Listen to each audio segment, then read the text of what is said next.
नमस्ते। मैं वर्षा आप सभी को मेरे इस चैनल पे बहुत बहुत स्वागत करती हूँ।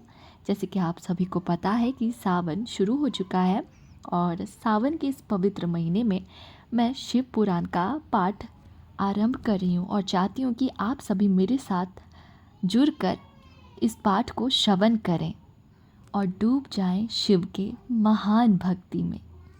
शिव महापुराण, पहला अध्याय। सूत जी द्वारा शिव पुराण की महिमा का वर्णन श्री शैनक जी ने पूछा। महाज्ञानी सूत जी, आप संपूर्ण सिद्धांतों के ज्ञाता हैं। कृपया मुझसे पुराणों के सार का वर्णन करें। ज्ञान और वैराग्य सहित भक्ति से प्राप्त विवेक की वृद्धि कैसे होती है तथा साधु पुरुष कैसे अपने काम, क्रोध आदि विकारों का निवारण करते हैं। इस कलयुग में सभी जीव आसुरी स्वभाव के हो गए हैं, अतः कृपया करके मुझे ऐसा साधन बताइए जो कल्याणकारी एवं मंगलकारी हो तथा पवित्रता के लिए हो। प्रभु, वो ऐसा साधन हो जिससे मनुष्य की शुद्धि हो जाए और उस निर्मल हृदय वाले पुरुष को सदैव के लिए शिव की प्राप्ति हो जाए। श्री सूत जी ने उत्तर दिया, शौनक जी, आप धन्य हैं क्योंकि आपके मन में पुराण कथा को सुनने के लिए अपार प्रेम व लालसा है। इसलिए मैं तुम्हें परम उत्तम शास्त्र की कथा सुनाता हूँ। वत्स, संपूर्ण सिद्धांत से संपन्न, भक्ति को बढ़ाने वाला तथा शिव जी को संतुष्टि करने वाला अमृत के समान दिव्य शास्त्र है शिव पुराण। इसका पूर्व काल में शिव जी ने ही प्रवचन किया था। गुरुदेव व्यास ने सनत कुमार मुनि का उपदेश पाकर आदर पूर्वक इस पुराण की रचना की है कि पुराण कलयुग में मनुष्यों के हित का परम साधन है। शिव पुराण परम उत्तम शास्त्र है। इस पृथ्वी लोक में सभी मनुष्यों को भगवान शिव के विशाल स्वरूप को समझना चाहिए। इसे पढ़ना एवं सुनना सर्व साधन है। ये मनोवांछित फलों को देने वाला है। इससे मनुष्य निष्पाप हो जाते हैं तथा इस लोक में सभी सुखों का उपभोग करके अंत में शिवलोक को प्राप्त करता है। शिव पुराण में 24,000 श्लोक है, जिसमें 7 संहिताएं हैं। शिव पुराण परम ब्रह्म परमात्मा के समान गति प्रदान करने वाला है। मनुष्य को पूरी भक्ति एवं संयम पूर्वक इसे सुनना चाहिए। जो मनुष्य प्रेम पूर्वक नित्य इसको बाजता है या इसका पाठ करता है, वो निसंदेह पुण्यात्मा है। भगवान शिव उस विद्वान पुरुष पर प्रसन्न होकर उसे अपना धाम प्रदान करते हैं। प्रतिदिन आदर पूर्वक शिव पुराण का पूजन करने वाला मनुष्य संसार में संपूर्ण भोगों को भोग कर भगवान शिव के पद को प्राप्त करते हैं। वे सदा सुखी रहते हैं।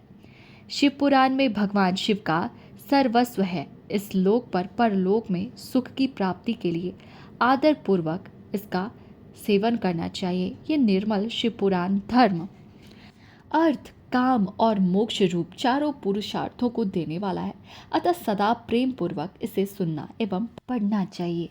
शिव महापुराण, दूसरा अध्याय। देवराज को शिवलोक की प्राप्ति, चुनचुला का संसार से वैराग्य। श्री शौनक जी ने कहा, आप धन्य है सूत जी, आप परमार्थ तत्व के ज्ञाता हैं। आपने हम पर कृपा करके हमें ये अद्भुत और दिव्य कथा सुनाई है। भूतल पर इस कथा के समान कल्याण का और कोई साधन नहीं। आपकी कृपा से ये बात हमने समझ ली है।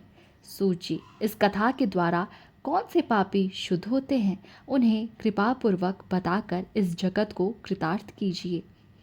सूत जी बोले, मुने, जो मनुष्य पाप, दुराचार तथा काम, क्रोध, मद, लोभ में निरंतर डूबे रहते हैं, वो भी शिव पुराण पढ़ने अथवा सुनने से शुद्ध हो जाते हैं तथा उनके पापों का पूर्णतया नाश हो जाता है। इस विषय में मैं तुम्हें एक कथा सुनाता हूँ। देवराज ब्राह्मण की कथा। बहुत पहले की बात है कि रातों के नगर में देवराज नाम का एक ब्राह्मण रहता था। वो ज्ञान में दुर्बल, गरीब, रस बेचने वाला तथा वैदिक धर्म से विमुख था। वो स्नान संध्या नहीं करता था तथा उसमें वैश्यवृत्ति बढ़ती ही जा रही थी। वो भक्तों को ठगता था। उसने अनेक मनुष्यों को मारकर उन सब का धन हड़प लिया था। उस पापी ने थोड़ा सा भी धन धर्म के काम में नहीं लगाया था। वो वैश्यागामी तथा आचार भ्रष्ट था। एक दिन वो घूमता हुआ देवयोग से प्रतिष्ठानपुर जा पहुंचा। वहां उसने एक शिवालय देखा जहां बहुत से साधु महात्मा एकत्र हुए थे। देवराज वहीं ठहर गया। वहां रात में उसे ज्वर आ गया और उसे बड़ी पीड़ा होने लगी। वहीं पर एक ब्राह्मण देवता शिव पुराण की कथा सुना रहे थे। ज्वर में पड़ा देवराज भी ब्राह्मण के मुख से शिव कथा को निरंतर सुनता रहता था। एक मास बाद देवराज ज्वर से पीड़ित अवस्था में चल बसा। यमराज के दूत उसे बांधकर यमपुरी ले गए। तभी वहां शिवलोक से भगवान शिव के पार्षद गण आ गए। वे कर्पूर के समान उज्जवल थे। उनके हाथ में त्रिशूल, संपूर्ण शरीर पर भस्म और गले में रुद्राक्ष की माला उनके शरीर को शोभा बढ़ा रही थी।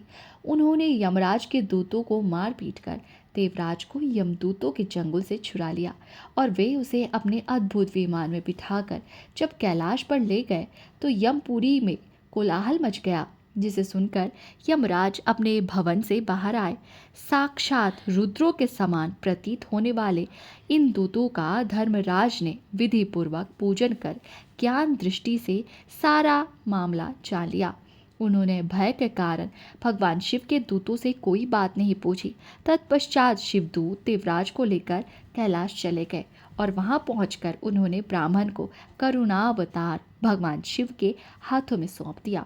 शौनक जी ने कहा, महाभाग सूत जी, आप सर्वज्ञ हैं। आपके कृपा प्रसाद से मैं कृतार्थ हुआ।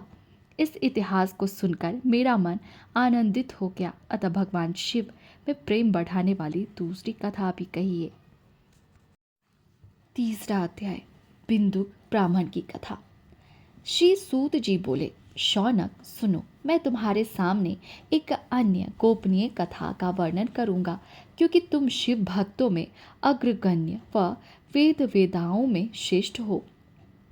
समुद्र के निकटवर्ती प्रदेश में वाशकल नामक गांव है, जहाँ वैदिक धर्म से विमुख महापापी मनुष्य रहते हैं। वो सभी दुष्ट हैं एवं उनका मन दूषित विषय भोगों में ही लगा रहता है। वे देवताओं एवं भाग्य पर विश्वास नहीं करते। वे सभी कुटिल वृत्ति वाले हैं, किसानी करते हैं और विभिन्न प्रकार के अस्त्र शस्त्र रखते हैं। वे व्यभिचारी हैं। वे इस बात से पूर्णतः अनजान है कि ज्ञान, वैराग्य तथा सधर्म ही मनुष्य के लिए परम पुरुषार्थ है। वे सभी पशु बुद्धि हैं। अन्य समुदाय के लोग भी उन्हीं की तरह बुरे विचार रखने वाले हैं, धर्म से विमुख हैं। वे नित्य कुकर्म में लगे रहते हैं एवं सदा विषय भोगों में डूबे रहते हैं। वहाँ की स्त्रियां भी बुरे स्वभाव की हैं, स्वेच्छाचारिणी, पाप में डूबी, कुटिल सोच वाली और व्यभिचारिणी हैं। वे सभी सत्य व्यवहार तथा सदाचार से सर्वार्थ शून्य है। वहाँ सिर्फ दुष्टों का निवास है। वास्कल नामक गांव में बिंदुक नाम का एक ब्राह्मण रहता था। वो अधर्मी, दुरात्मा एवं महापापी था। उसकी स्त्री बहुत सुंदर थी। उसका नाम चुनचुला था। वो सदा उत्तम धर्म का पालन करती थी, परंतु बिंदुक वैश्यागामी था। इस तरह कुकर्म करते हुए बहुत समय व्यतीत हो गया। उसकी स्त्री काम से पीड़ित होने पर भी स्वधर्म नाश के भय से कलेश सहकर भी काफ़ी समय तक धर्म भ्रष्ट नहीं हुई, परंतु आगे चलकर वो भी अपने दुराचारी पति के आचरण से प्रभावित होकर दुराचारिणी और अपने धर्म से विमुख हो गई। इस तरह दुराचार में डूबे हुए उन पति पत्नी का बहुत सा समय व्यर्थ बीत गया। वैश्यागामी दूषित बुद्धि वाला वो दुष्ट ब्राह्मण बिंदुक समयानुसार मृत्यु को प्राप्त हो नरक में चला गया। बहुत दिनों तक नरक के दुखों को भोग कर वो मूढ़ बुद्धि पापी विंध्य पर्वत पर भयानक पिशाच हुआ।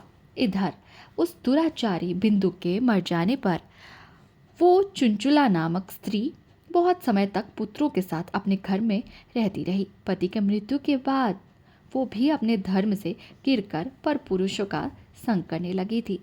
सतियां विपत्ति में भी अपने धर्म का पालन करना नहीं छोड़ती। यही तो तप है। तप कठिन तो होता है, लेकिन इसका फल मीठा होता है। विषय इस सत्य को नहीं जानता, इसलिए वे विषयों के विष फल का स्वाद लेते हुए भोग करता है। एक दिन देव योग से किसी पुण्य पर्व के आने पर वो अपने भाई बंधुओं के साथ गोकर्ण क्षेत्र में गई। उसने तीर्थ के जल में स्नान किया एवं बंधुजनों के साथ यत्र तत्र घूमने लगी। घूमते घूमते वो एक देव मंदिर में गई। वहां उसने एक ब्राह्मण के मुख से भगवान शिव की परम पवित्र एवं मंगलकारी कथा सुनी। कथावाचक ब्राह्मण कह रहे थे कि जो स्त्रियां व्यभिचार करती हैं वो मरने के बाद जब यमलोक जाती हैं तब यमराज के दूत उन्हें तरह तरह के यंत्राण देते हैं। वे उनके कामांगों को तप लोहे से दंडों से दागते हैं। तप लोहे के पुरुष से उसका संसर्ग कराते हैं। ये सारे दंड इतनी वेदना देने वाले होते हैं कि जीव पुकार पुकार कर कहता है कि अब वो ऐसा नहीं करेगा, लेकिन यमदूत उसे छोड़ते नहीं। कर्मों का फल तो सभी को भोगना पड़ता है। देव ऋषि मनुष्य सभी इससे बंधे हुए हैं। ब्राह्मण के मुख से ये वैराग्य बढ़ाने वाली कथा सुनकर चुनचुला भय से व्याकुल हो गई। कथा समाप्त होने पर सभी लोग वहां से चले गए। तब कथा बाजने वाले ब्राह्मण देवता से चुनचुला ने कहा, हे ब्राह्मण, धर्म को ना जानने के कारण मेरे द्वारा बहुत बड़ा दुराचार हुआ है। स्वामी, मेरे ऊपर कृपा कर मेरा उद्धार कीजिए। आपके प्रवचन को सुनकर मुझे इस संसार से वैराग्य हो गया है। मुझ मूढ़ चित्त वाली पापनी को धिक्कार है। मैं निंदा के योग्य हूँ। मैं बुरे विषयों में फंसकर अपने धर्म से विमुख हो गई थी। कौन मुझ जैसी कुकर्म में मन लगाने वाली पापनी का साथ देगा? जब यमदूत मेरे गले में फंदा डालकर मुझे बांध कर ले जाएंगे और नरक में मेरे शरीर के टुकड़े करेंगे, तब मैं कैसे उन महायातनाओं को सहन कर पाऊंगी? मैं सब प्रकार से नष्ट हो गई हूँ, क्योंकि अभी तक मैं हर तरह से पाप में डूबी रही हूँ। हे ब्राह्मण, आप मेरे गुरु हैं, आप ही मेरे माता पिता हैं। मैं आपकी शरण में आई हूँ। मुझे अबला का अब आप ही उद्धार कीजिए। सूत जी कहते हैं, शौनक इस प्रकार विलाप करती हुई चुनचुला ब्राह्मण देवता के चरणों में गिर पड़ी। तब ब्राह्मण ने उसे कृपापूर्वक उठाया। अध्याय 4। चुनचुला की शिव कथा सुनने में रुचि और शिवलोक गमन। ब्राह्मण बोले, नारी, तुम सौभाग्यशाली हो जो भगवान शंकर की कृपा से तुमने वैराग्यपूर्ण शिव पुराण की कथा सुनकर समय से अपनी गलती का एहसास कर लिया है। तुम डरो मत और भगवान शिव की शरण में जाओ। उनकी परम कृपा से तुम्हारे सभी पाप नष्ट हो जाएंगे। मैं तुम्हें भगवान शिव की कथा सहित वो मार्ग बताऊंगा जिसके द्वारा तुम्हें सुख देने वाली उत्तम गति प्राप्त होगी। शिव कथा सुनने से तुम्हारी बुद्धि शुद्ध हो गई है और तुम्हें पश्चाताप हुआ है तथा मन में वैराग्य उत्पन्न हुआ है। पश्चाताप ही पाप करने वाले पापियों के लिए सबसे बड़ा प्रायश्चित है। पश्चाताप ही पापों का शोधक है। इससे ही पापों की शुद्धि होती है। सत्पुरुषों के अनुसार पापों की शुद्धि के लिए प्रायश्चित पश्चाताप से ही संपन्न होता है। जो मनुष्य अपने कुकर्म के लिए पश्चाताप नहीं करता वो उत्तम गति प्राप्त नहीं करता, परंतु जिसे अपने कुकृत्य पर हार्दिक पश्चाताप होता है वो अवश्य उत्तम गति का भागीदार होता है। इसमें कोई शक नहीं है। शिव पुराण कथा सुनने से चित्त की शुद्धि एवं मन निर्मल हो जाता है। शुद्ध चित्त में ही भगवान शिव व पार्वती का वास होता है। वो शुद्धात्मा पुरुष सदा शिव के पद को प्राप्त होता है। इस कथा का श्रवण सभी मनुष्यों के लिए कल्याणकारी है, अतः इसकी आराधना व सेवा करनी चाहिए। ये कथा भवबंध रूपी रोग का नाश करने वाली है। भगवान शिव की कथा सुनकर हृदय में उसका मनन करना चाहिए। इससे चित्त की शुद्धि होती है। चित्त शुद्धि होने से ज्ञान और वैराग्य के साथ महेश्वर की भक्ति निश्चय ही प्रकट होती है तथा उनके अनुग्रह से दिव्य मुक्ति प्राप्त होती है। जो मनुष्य माया के प्रति आसक्त है वो इस संसार बंधन से मुक्त नहीं हो पाता।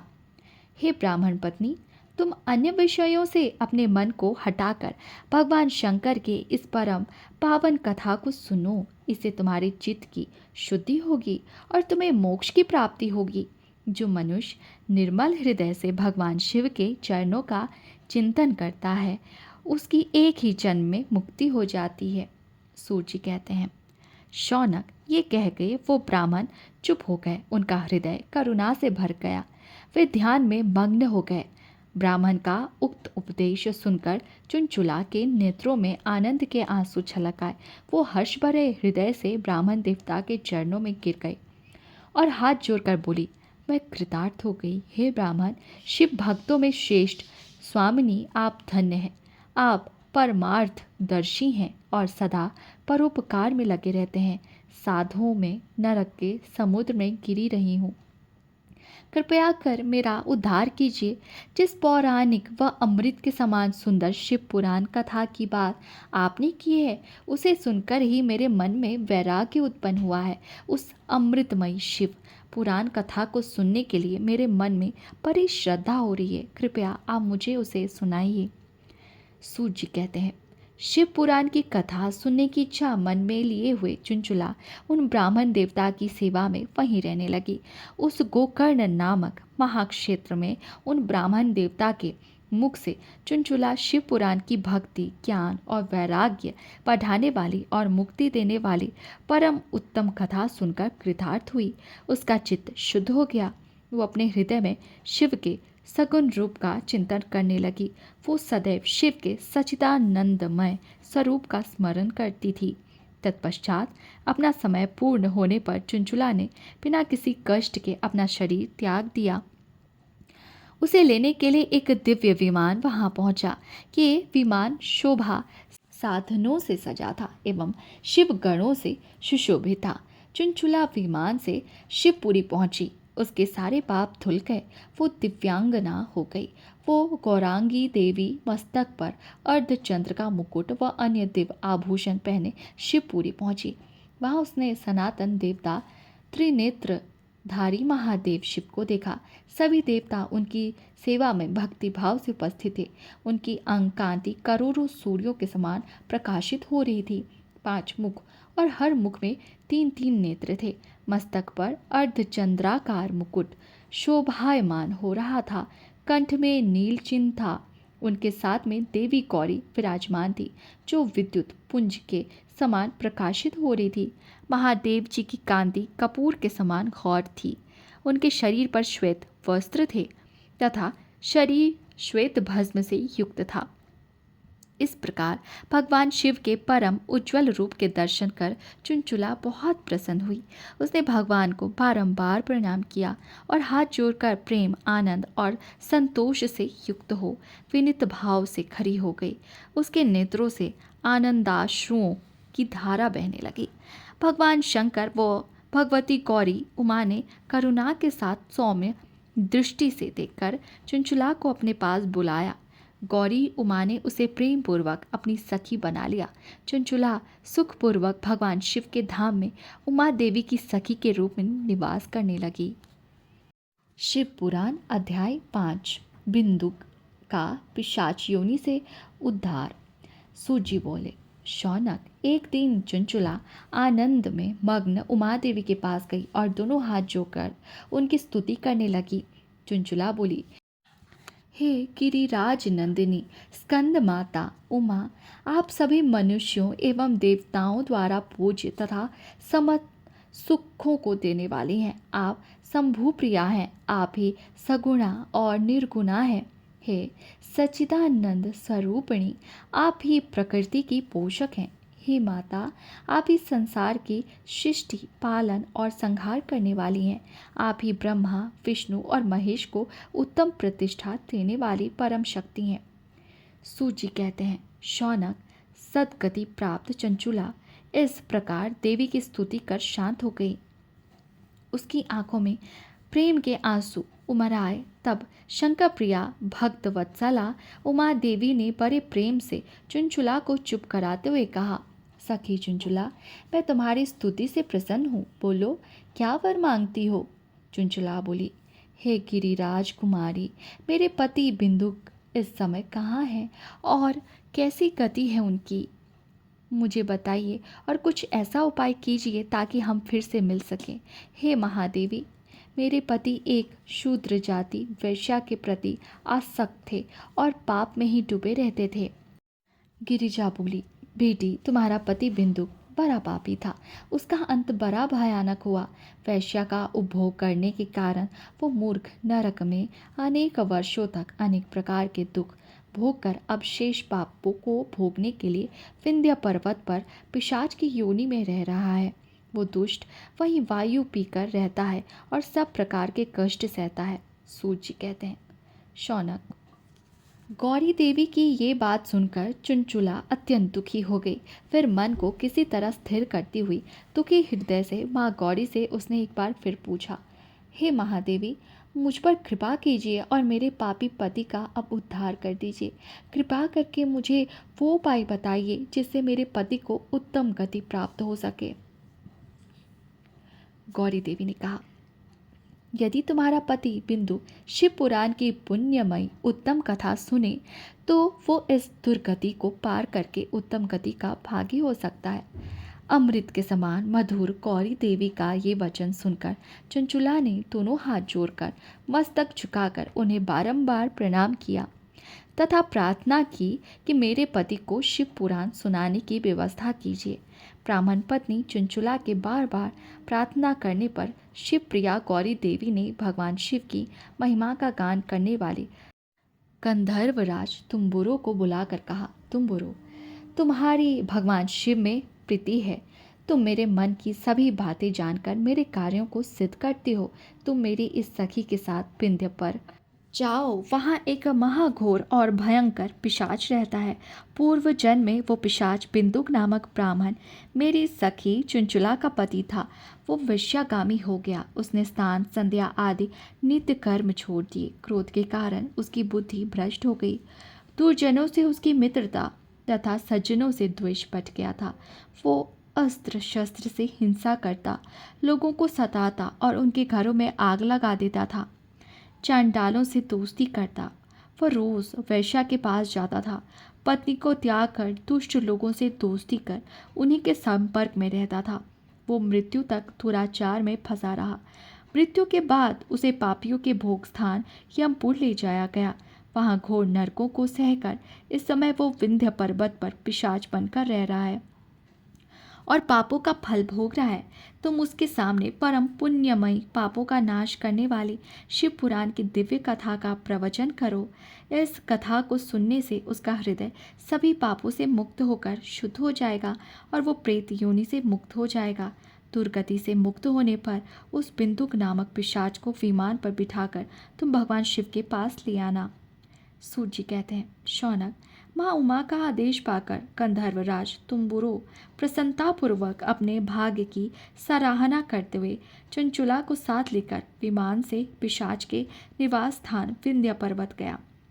वहां पहुंचकर उसने उस विकराल आकृति वाले पिशाच को देखा। उसका शरीर विशाल था, उसकी ठोड़ी बड़ी थी। वो कभी हंसता, कभी रोता और कभी उछलता था। महाबली तुम्बुरो ने बिंदुक नामक पिशाच को पाशों से बांध लिया। उसके पश्चात तुम्बुरो ने शिव पुराण की कथा पाचने के लिए स्थान तलाश कर मंडप की रचना की। शीघ्र ही इस बात का पता लोगों को चल गया कि एक पिशाच के उद्धार हेतु देवी पार्वती की आज्ञा से तुम्बुरो शिव पुराण की अमृत कथा सुनाने विंध्य पर्वत पर आया है। उस कथा को सुनने के लोभ से बहुत से देवर्षि वहां पहुंच गए। सभी को आदरपूर्वक स्थान दिया गया। पिशाच बिंदु को पाशों में बांधकर आसन पर बिठाया गया और तब तुम्बुरो ने परम उत्तम शिव पुराण की अमृत कथा का गान शुरू किया। उसने पहली विद्धेश्वर संहिता से लेकर 7वीं वायु संहिता तक शिव पुराण की कथा का स्पष्ट वर्णन किया। सातों संहिताओं सहित शिव पुराण को सुनकर सभी श्रोता कृतार्थ हो गए। परम पुण्य शिव पुराण को सुनकर पिशाच सभी पापों से मुक्त हो गया और उसने पिशाच शरीर का त्याग कर दिया। शीघ्र ही उसका रूप दिव्य हो गया। उसका शरीर गौर वर्ण का हो गया। शरीर पर श्वेत वस्त्र एवं पुरुषों के आभूषण आ गए। इस प्रकार दिव्य देहधारी होकर बिंदुक अपनी पत्नी चुनचुला के साथ स्वयं भी भगवान शिव का गुणगान करने लगा। उसे इस दिव्य रूप में देखकर सभी को बहुत आश्चर्य हुआ। उसका मन परम आनंद से परिपूर्ण हो गया। सभी भगवान महेश्वर के अद्भुत चरित्र को सुनकर कृतार्थ हो उनका यशोगान करते हुए अपने अपने धर्मों को चले गए। बिंदुक अपनी पत्नी चुनचुला के साथ विमान में बैठकर शिवपुरी की ओर चल दिया। शिव महापुराण अध्याय 6 शिव पुराण के श्रवण की विधि। शौनक जी कहते हैं, महाप्राज्ञ सूत जी, आप धन्य एवं शिव भक्तों में श्रेष्ठ हैं। हम पर कृपा कर हमें कल्याणमय शिव पुराण के श्रवण की विधि बताइए, जिससे सभी श्रोताओं को संपूर्ण उत्तम फल की प्राप्ति हो। सूत जी ने कहा, मुनि शौनक, तुम्हें संपूर्ण फल की प्राप्ति के लिए मैं शिव पुराण की विधि सविस्तार बताता हूँ। सर्वप्रथम किसी ज्योतिषी को बुलाकर दान से संतुष्ट कर उसे कथा का शुभ मुहूर्त निकलवाना चाहिए और उसकी सूचना का संदेश सभी लोगों तक पहुँचाना चाहिए कि हमारे यहाँ शिव पुराण की कथा होने वाली है। अपने कल्याण की इच्छा रखने वालों को इसे सुनने अवश्य पधारना चाहिए। देश देश में जो भी भगवान शिव के भक्त हो तथा शिव कथा के कीर्तन और श्रवण के उत्सुक हो, उन सभी को आदरपूर्वक बुलाना चाहिए और उनका आदर सत्कार करना चाहिए। शिव पुराण सुनने के लिए मंदिर, तीर्थ, वन प्रांत अथवा घर में ही उत्तम स्थान का निर्माण करना चाहिए। केले के खंभों से सुशोभित कथा मंडप तैयार कराएं। उसे सब ओर फल पुष्प सुंदर चंदोवे से अलंकृत करना चाहिए। चारों कोनों पर ध्वज लगाकर उसे विभिन्न सामग्री से सुशोभित करें। भगवान शंकर के लिए भक्तिपूर्वक दिव्य आसन का निर्माण करना चाहिए तथा कथावाचक के लिए भी दिव्य आसन का निर्माण करना चाहिए। नियम पूर्वक कथा सुनने वालों के लिए भी सुयोग आसन की व्यवस्था करें तथा अन्य लोगों के बैठने की भी व्यवस्था करें। कथा वाचने वाले विद्वान के प्रति कभी बुरी भावना न रखें। संसार में जन्म तथा गुणों के कारण बहुत से गुरु होते हैं, परंतु उन सब में पुराणों का ज्ञाता ही परम गुरु माना जाता है। पुराण वेता पवित्र, शांत, साधु, ईर्ष्या पर विजय प्राप्त करने वाला और दयालु होना चाहिए। ऐसे गुणी मनुष्य को इस पुण्यमयी कथा को वाचना चाहिए। सूर्योदय से 3:30 पहर तक इसे वाचने का उपयुक्त समय है। मध्याह्न काल में 2 घड़ी तक कथा बंद रखनी चाहिए ताकि लोग मलमूत्र का त्याग कर सकें। जिस दिन से कथा शुरू हो रही है उसे एक दिन पहले व्रत ग्रहण करें। कथा के दिनों में प्रातःकाल का नित्य कर्म संक्षेप में कर लेना चाहिए। वक्ता के पास उसकी सहायता हेतु एक विद्वान व्यक्ति को बैठना चाहिए, जो कि सब प्रकार के संशयों को दूर कर लोगों को समझाने में कुशल हो। कथा में आने वाले विघ्नों को दूर करने के लिए सर्वप्रथम गणपति जी का पूजन करना चाहिए। भगवान शिव व शिव पुराण की भक्ति भाव से पूजा करें। तत्पश्चात श्रोता तन से शुद्ध होकर आदरपूर्वक पुराण की कथा सुने। जो वक्ता और श्रोता अनेक प्रकार के कर्मों से भटक रहे हों, काम आदि 6 विकारों से युक्त हों, वे पुण्य के भागी नहीं हो सकते। जो मनुष्य अपनी सभी चिंताओं को भूलकर कथा में मन लगाते हैं, उन शुद्ध बुद्धि मनुष्य को उत्तम फल की प्राप्ति होती है। शिव महापुराण अध्याय 7 श्रोताओं द्वारा पालन किए जाने वाले नियम। सूर्य बोले, शौनक, शिव पुराण सुनने का व्रत लेने वाले पुरुषों के लिए जो नियम है उन्हें भक्तिपूर्वक सुनो। शिव पुराण की पुण्यमयी कथा नियम पूर्वक सुनने से बिना किसी विघ्न बाधा के उत्तम फल की प्राप्ति होती है। दीक्षा रहित मनुष्य को कथा सुनने का अधिकार नहीं है, अतः पहले वक्ता से दीक्षा ग्रहण करनी चाहिए। नियम पूर्वक कथा सुनने वाले मनुष्य को ब्रह्मचर्य का अच्छी तरह से पालन करना चाहिए। उसे भूमि पर सोना चाहिए, पतल में खाना चाहिए तथा कथा समाप्त होने पर ही अन्न ग्रहण करना चाहिए। समर्थ मनुष्य को शुद्ध भाव से शिव पुराण की कथा की समाप्ति तक उपवास रखना चाहिए और एक ही बार भोजन करना चाहिए। गरिष्ठ अन्न, दाल, जला अन्न, सेम, मसूर तथा बासी अन्न नहीं खाना चाहिए। जिसने कथा का व्रत ले रखा हो उसे प्याज, लहसुन, हींग, गाजर, मादक वस्तु तथा आमिष कहीं जाने वाली वस्तुओं को त्याग देना चाहिए। ऐसा मनुष्य प्रतिदिन सत्य, शौच, दया, मौन, सरलता, विनय तथा हार्दिक उदारता आदि सद्गुणों को अपनाए तथा साधु संतों की निंदा का त्याग कर नियम पूर्वक कथा सुने। सकाम मनुष्य इस कथा के प्रभाव से अपनी अभीष्ट कामना प्राप्त करता है और निष्काम मोक्ष प्राप्त करता है। सभी स्त्री पुरुषों को विधि विधान से शिव पुराण की उत्तम कथा को सुनना चाहिए। महर्षि, शिव पुराण की समाप्ति पर श्रोताओं को भक्तिपूर्वक भगवान शिव की पूजा की तरह पुराण पुस्तक की पूजा भी करनी चाहिए तथा इसके पश्चात विधि पूर्वक वक्ता का भी पूजन करना चाहिए। पुस्तकों रखने के लिए नया और सुंदर बस्ता बनाए। पुस्तक व वक्ता की पूजा के उपरांत वक्ता की सहायता हेतु बुलाए गए पंडित का भी सत्कार करना चाहिए। कथा में पधारे अन्य ब्राह्मणों को भी अन्न धन का दान दे। गीत वाद्य और नृत्य से उत्सव को महान बनाए। विरक्त मनुष्य को कथा समाप्ति पर गीता का पाठ करना चाहिए तथा गृहस्थ को श्रवण कर्म की शांति हेतु होम करना चाहिए। होम रुद्र संहिता के श्लोकों द्वारा अथवा गायत्री मंत्र के द्वारा करें। यदि हवन करने में असमर्थ हो तो भक्तिपूर्वक शिव सहस्त्र नाम का पाठ करें तथा श्रवण संबंधी व्रत की पूर्णता के लिए शहद से बनी खीर का भोजन 11 ब्राह्मणों को कराकर उन्हें दक्षिणा दे। समृद्ध मनुष्य 3 तोले सोने का एक सुंदर सिंहासन बनाए और उसके ऊपर लिखी अथवा लिखाई हुई शिव पुराण की लिखी पोथी विधि पूर्वक स्थापित करें तथा पूजा करके दक्षिणा चढ़ाएं। फिर आचार्य का वस्त्र आभूषण एवं गंध से पूजन करके दक्षिणा सहित वह पुस्तक उन्हें भेंट कर दें।